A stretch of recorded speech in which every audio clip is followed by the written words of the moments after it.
इंदापूर विधानसभा मतदारसंघ बारामती इतकीच या मतदारसंघावर अजित पवारांचीही पकड आहे. अजितदादा ठरवतील तोच उमेदवार आणि तोच आमदार असं समीकरण मागील 2 निवडणुकीमध्ये दिसून आलं. राष्ट्रवादीतील घडामोडींनंतर दत्ता मामांनी अजितदादांचं पारडं जड केल्यानंतर इंदापुरात बदल घडवण्यासाठी शरद पवारांनी प्रयत्न सुरू केले. तर राष्ट्रवादीतही आमदारकीसाठी रस्सीखेच पाहायला मिळते. अजितदादांच्या सहकार्यानं दत्ता मामांच्या जागेवर कसा दावा केलाय आणि लोकसभेला इंदापुरात लीड न देऊ शकलेल्या दत्ता मामांना पुन्हा तिकीट मिळणार का ते सविस्तर पाहू. मात्र व्हिडिओला सुरुवात करण्यापूर्वी एक महत्त्वाची आठवण. तुम्ही जर मटाचं YouTube चॅनेल अजूनही सबस्क्राईब केलं नसेल तर ते जरूर करा. महायुतीत इंदापूरच्या तिकिटासाठी हर्षवर्धन पाटील आणि दत्ता मामा भरणेंमध्ये स्पर्धा आहे. त्यामुळे अजितदादांच्या पक्षात विधानसभेसाठी रस्सीखेच वाढू शकते. यामागची कारणं पाहिली तर पुणे जिल्हा राष्ट्रवादी काँग्रेसचे अध्यक्ष प्रदीप गारटकरांच्या समर्थकांकडून विधानसभेसाठी बॅनरबाजी झाली आहे. समर्थकांनी गारटकरांचा आमदार साहेब नावाचा बॅनर लावलाय.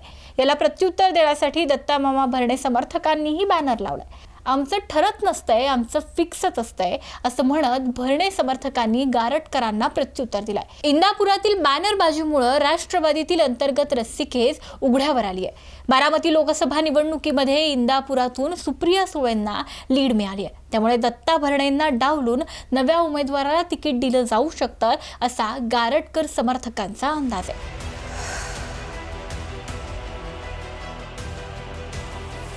ज्या गारटकर समर्थकांमुळे इंदापुरात नव्या चर्चांना हवा मिळाली आहे ते अजितदादांचे जुने सहकारी आहेत. प्रदीप गारटकर हे 1983 पासून राजकारणात सक्रिय आहेत.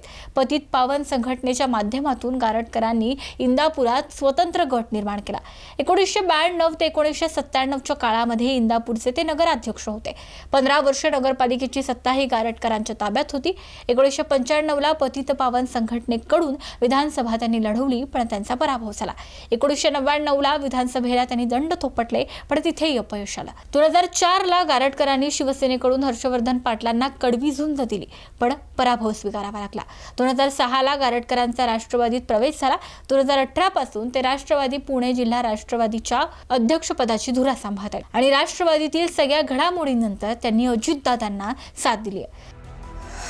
कधी काळी मंत्री असलेल्या हर्षवर्धन पाटलांना तगडी फाईट देणाऱ्या प्रदीप गारटकरांना आजवर 3 वेळा विधानसभेच्या निवडणुकीमध्ये अपयश आलं. त्यामुळे प्रमुख दावेदार म्हणून प्रदीप गारटकरांकडे बघितलं जातं. पण कार्यकर्त्यांनी केलेल्या बॅनरबाजीनं गारटकरांच्या दावेदारीचा मुद्दा जाहीर केला. हर्षवर्धन पाटील आणि प्रदीप गारटकरांच्या दावेदारीमुळे दत्ता मामांना दुहेरी संकटाचा सामना करावा लागू शकतो. इंदापुरातील या गणितांबाबत तुम्हाला नेमकं काय वाटतं? तुमचं मत आमच्या कमेंट बॉक्समध्ये जरूर नोंदवा. हा व्हिडिओ जर तुम्ही फेसबुकवर पाहत असाल तर मटाचं फेसबुक पेज लाईक करा आणि जर यूट्यूबवर पाहत असाल तर मटाचं यूट्यूब चॅनेल सबस्क्राईब करायला विसरू नका. असेच व्हिडिओ आमच्या यूट्यूब चॅनेलवर पाहत राहा.